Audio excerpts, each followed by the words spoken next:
अगर 2026 की स्टार्टिंग में आपकी फीड पे ये वीडियो आ रही है, then this is your sign to start your career in the field of data science.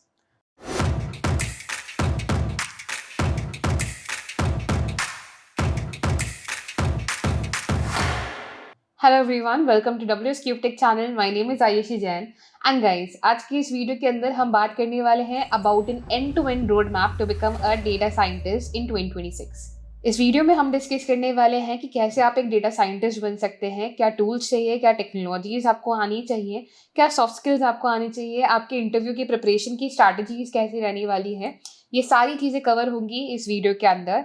So without wasting more time, let's get started. देखो, सबसे पहले यहाँ पे to become a data scientist we need to understand कि what is the role of a data scientist, which is कि एक professional होता है। यहाँ पे मैंने डेफिनेशन आप लोगों के कॉन्टेक्स्ट के लिए लिख दी है।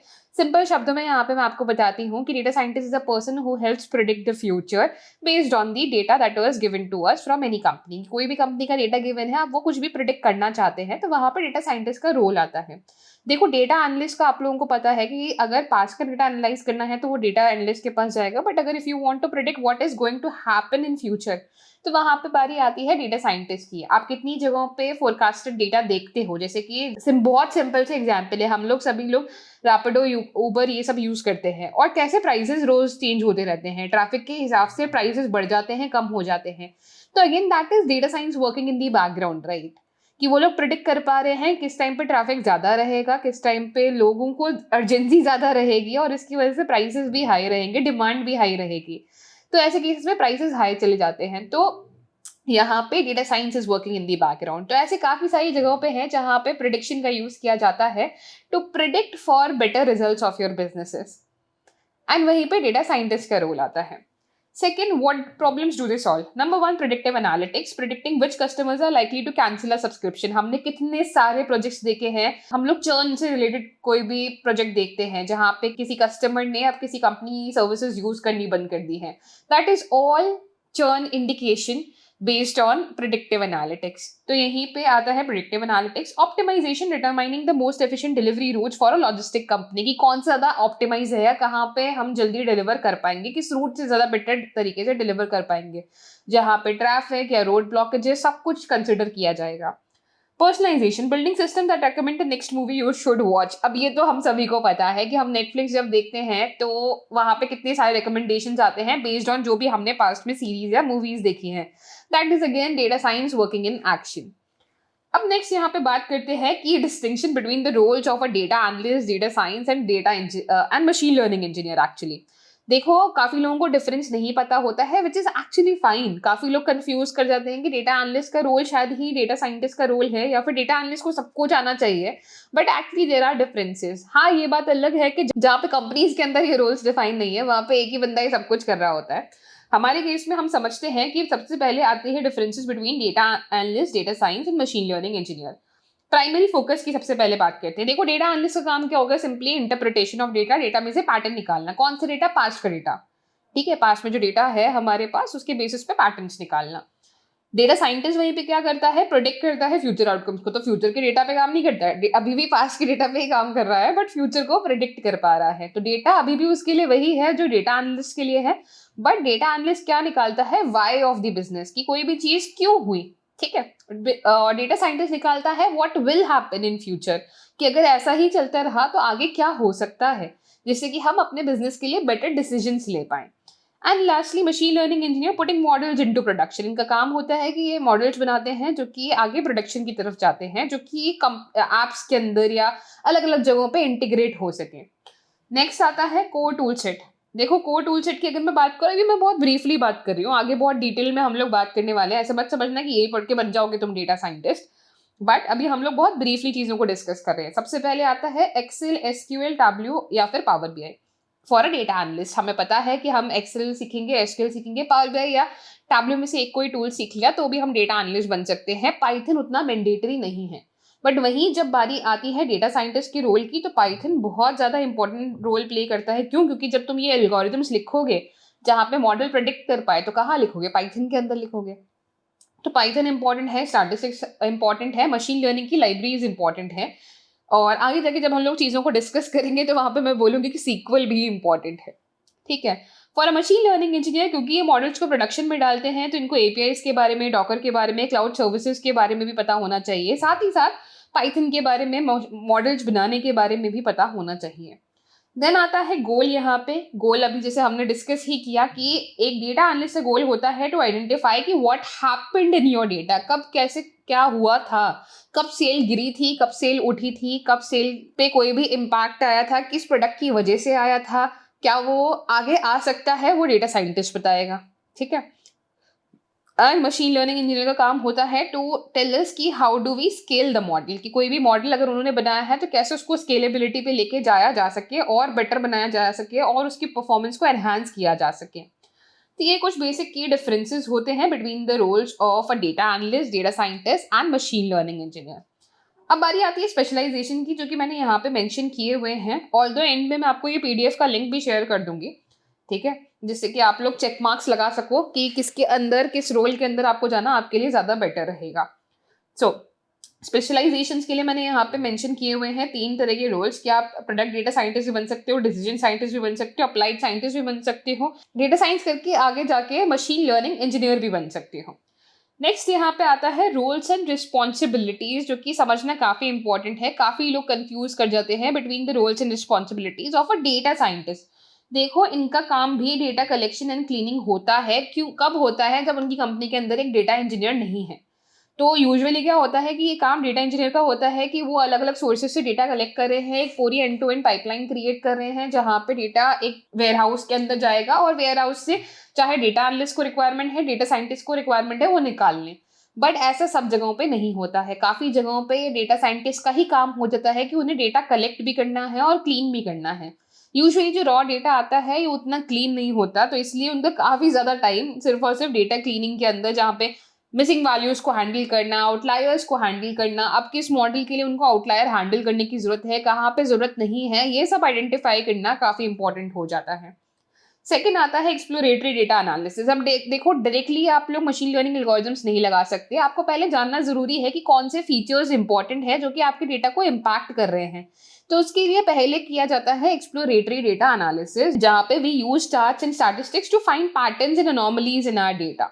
फिर उसके बाद आती है आपकी feature engineering, creating new variables from existing data to improve model का एक्यूरेसी। उसके बाद आता है model building and evaluation, selecting the right algorithm. अब जैसे बहुत सारी एल्गोरिथम्स है, लीनियर रिग्रेशन है, लॉजिस्टिक रिग्रेशन है, रैंडम फॉरेस्ट है, XGBoost है, सीजनल अरीमा है। इनको कब यूज करना है, कौन सी सिचुएशन के अंदर यूज करना है, वहां पे आता है काम डेटा साइंटिस्ट का, कि कौन से बिजनेस के सिनारियो के अंदर कौन सी एल्गोरिथम हेल्प करेंगे। वहां पे हम लोग डेटा साइंस का यूज करते हैं। डेटा साइंटिस्ट वहां पे एक्चुअली काफी इंपॉर्टेंट रोल प्ले करता है।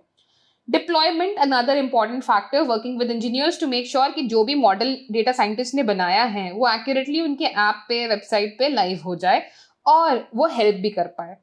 Lastly stakeholder collaboration. अब ये बहुत इंपॉर्टेंट रोल है डेटा साइंस की फील्ड के अंदर, कि आपको जो चीज आप कर रहे हो वो आप समझ पा रहे हो, बट ये किसी और को समझाना जिनको टेक्निकल टर्म्स के बारे में बहुत ज्यादा नहीं पता, इज दैट डिफिकल्ट टास्क। तो ये चीज समझाना स्टेक होल्डर्स को, ये काफी ज्यादा इंपॉर्टेंट है। तो वहां पे आपका स्टेक होल्डर कोलैबोरेशन आता है, जहां पे आपको आपकी सॉफ्ट स्किल्स पे काफी काम करना होता है to make sure whatever you have done, you should be able to explain it to someone and to justify that to someone. तो उस केस में स्टेक होल्डर कोलैबोरेशन काम में आता है। एक बहुत इंपॉर्टेंट फैक्टर जो कि किसी के लिए भी इंपॉर्टेंट होता है, that is salary for a role of a data scientist. देखो, by 2026 specialized data scientist remain among the highest paid professionals. हमें पता है कि ज्यादातर सैलरी, जिन लोगों ने कभी data analytics, data science, data engineering के बारे में रिसर्च किया है, उनको पता होगा कि डेटा साइंस या फिर डेटा इंजीनियरिंग जैसे रोल्स के अंदर ज्यादा सैलरीज मिलती हैं। कितनी मिलती है वो समझ लेते हैं। देखो, obviously it would range from company to company, आपके skill sets to skill sets as well, और आपका इंटरव्यू कैसा गया उसके ऊपर भी। तो एंट्री लेवल पे जनरली आप एक्सपेक्ट कर सकते हो 6 to 12 lakhs per annum. Mid level पे आप एक्सपेक्ट कर सकते हो 15 lakhs to 30 lakhs, and seniors पे आप एक्सपेक्ट कर सकते हो 40 lakhs plus per annum.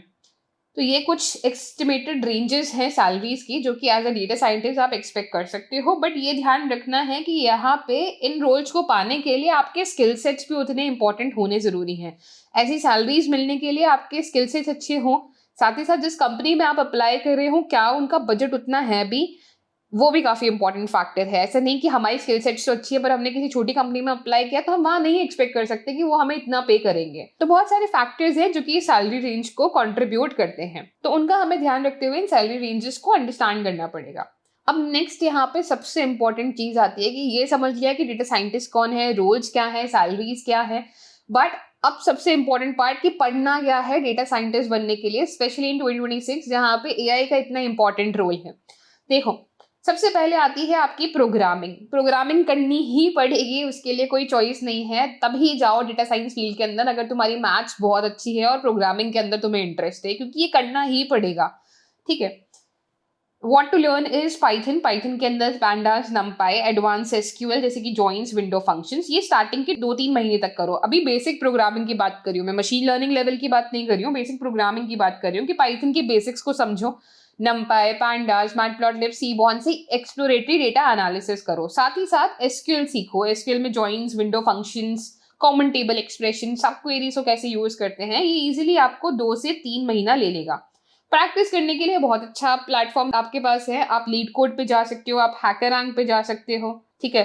Kaggle पे डेटा सेट्स को एक्सप्लोर कर सकते हो। जितने भी टाइप के डेटा सेट्स आपको एक्सप्लोर करने हो, चाहे वो किसी भी डोमेन की हो, financial analysis, risk analysis, marketing analytics, इन सारे डोमेन्स के डेटा सेट्स आपको इजीली कैगल के ऊपर मिल जाएंगे। इफ नॉट कैगल, आप data.government.in पे जा सकते हो, वहां से आपको रियल डेटा सेट्स मिल जाएंगे।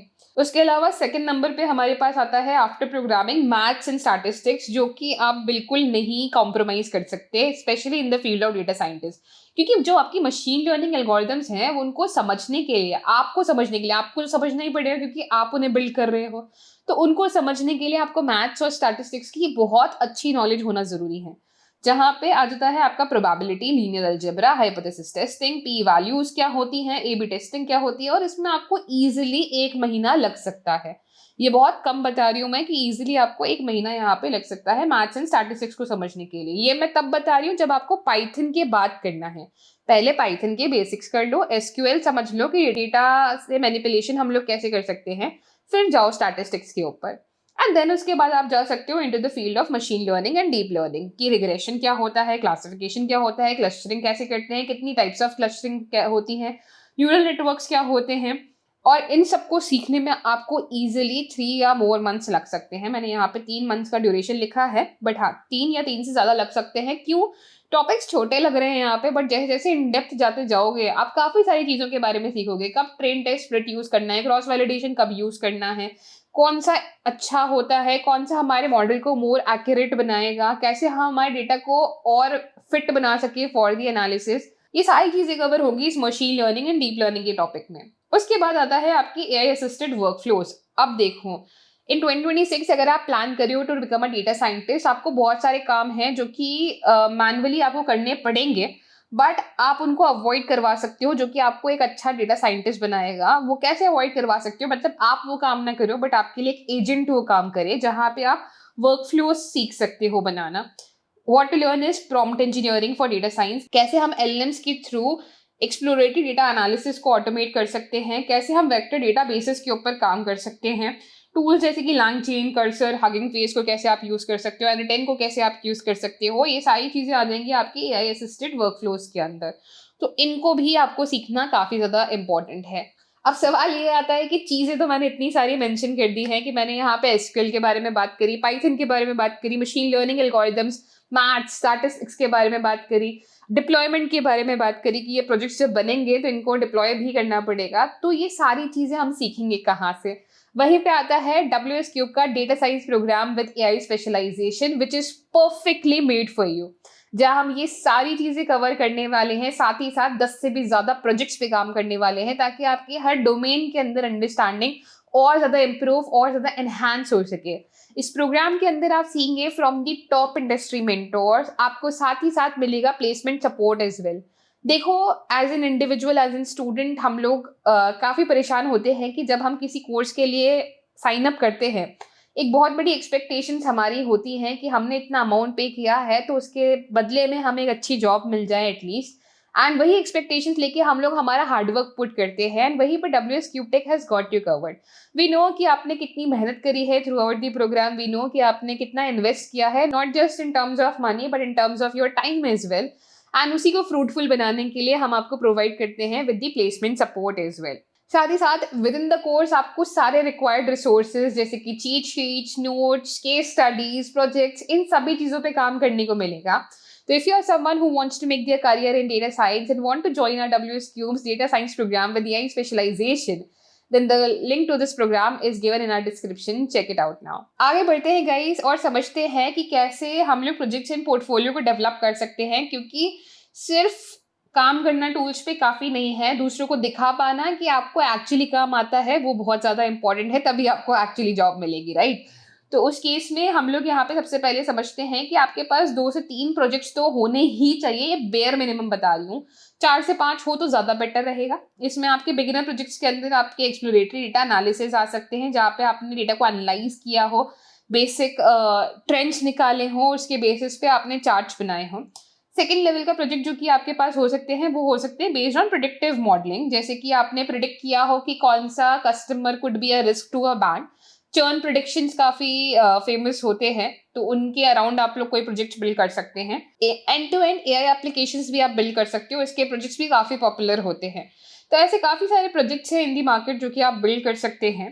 साथ ही साथ इनको रिप्रेजेंट करना काफ़ी इंपॉर्टेंट है। तो पोर्टफोलियो के लिए अगर मैं यहाँ पे बात करूँ तो पोर्टफोलियो में आप गिटहब पे अपना पोर्टफोलियो बिल्ड कर सकते हो। Although people who will sign up for WS Cube's data science program, उनको मिलेगा portfolio website as well from our team, जहाँ पे आप अपने प्रोजेक्ट्स को शोकेस कर सकते हो ताकि रिक्रूटर्स का ध्यान और अच्छे से आपके प्रोफाइल के ऊपर जाए। सिमिलरली एक बहुत इंपॉर्टेंट फैक्टर जो कि यहाँ पे आता है that is soft skills. Everyone, soft skills बहुत लोग मिस कर जाते हैं। इवन जो लोग खुद डेटा साइंटिस्ट हैं वो लोग भी इस स्किल को मिस कर जाते हैं एंड नहीं समझ पाते हैं कि यही ऐसी स्किल है जो कि एक्चुअली एक बार को डेटा साइंटिस्ट बनने में यस आपके टेक्निकल टूल्स काम करेंगे, बट उसके बाद एक बेटर डेटा साइंटिस्ट बनने में और अपने करियर ग्रोथ के अंदर सॉफ्ट स्किल बहुत ज़्यादा इंपॉर्टेंट है।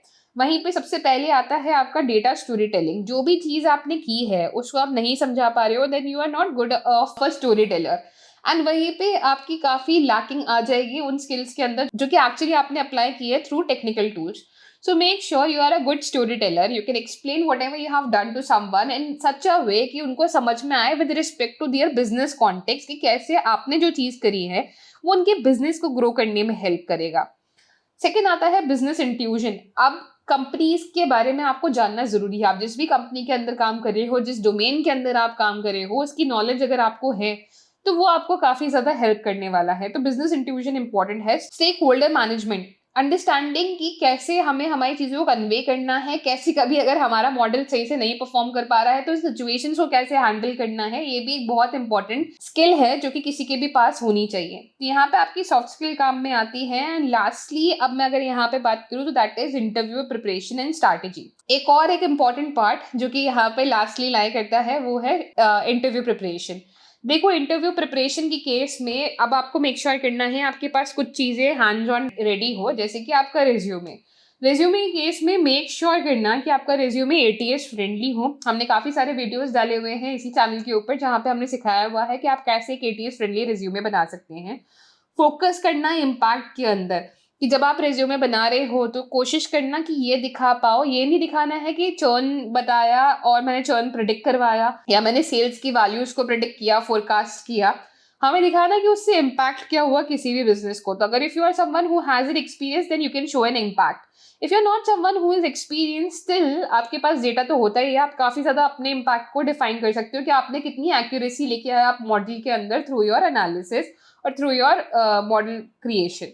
ठीक है, तो इंस्टेड ऑफ शोइंग कि you build a model, right how you have improved your model accuracy by 15%, जिससे कि लेट्स से कंपनी की 50,000 मंथली सेविंग्स हुई।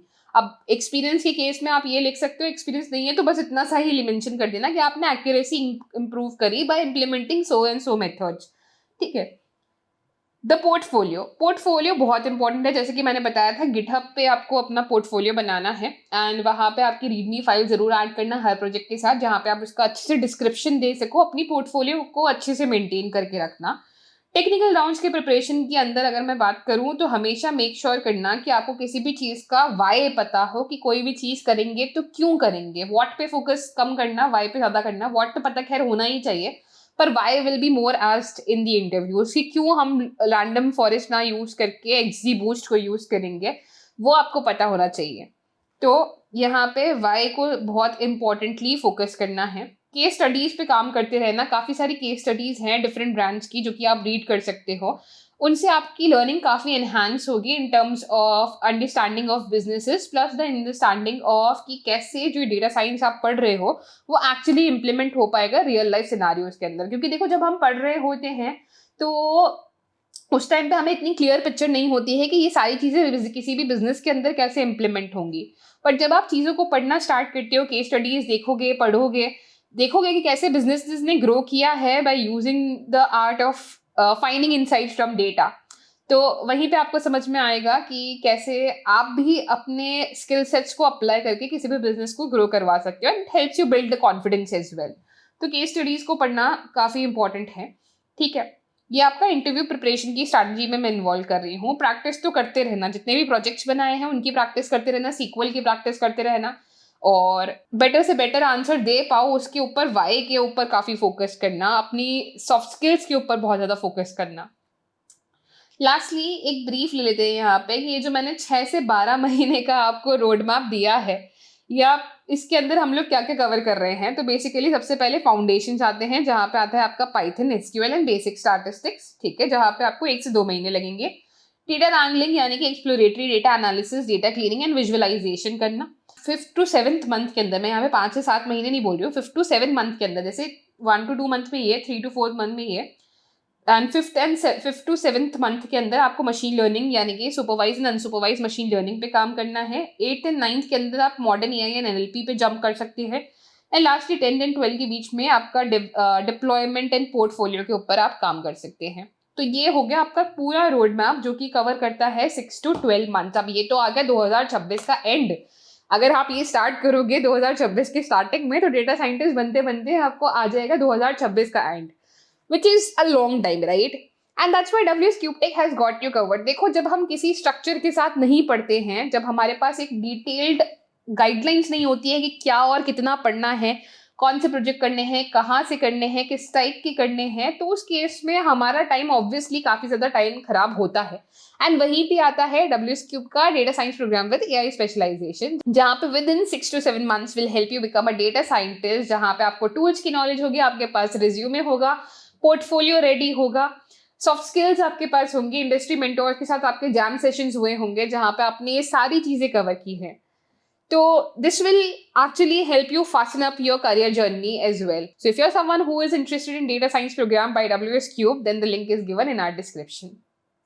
I hope ये वीडियो आप लोगों को हेल्पफुल लगी हो और इससे आपको क्लैरिटी मिली हो कि कितना क्या पढ़ना है to become a data scientist. अगर ये वीडियो पसंद आई तो do like, share and comment and subscribe for more such content. Thank you.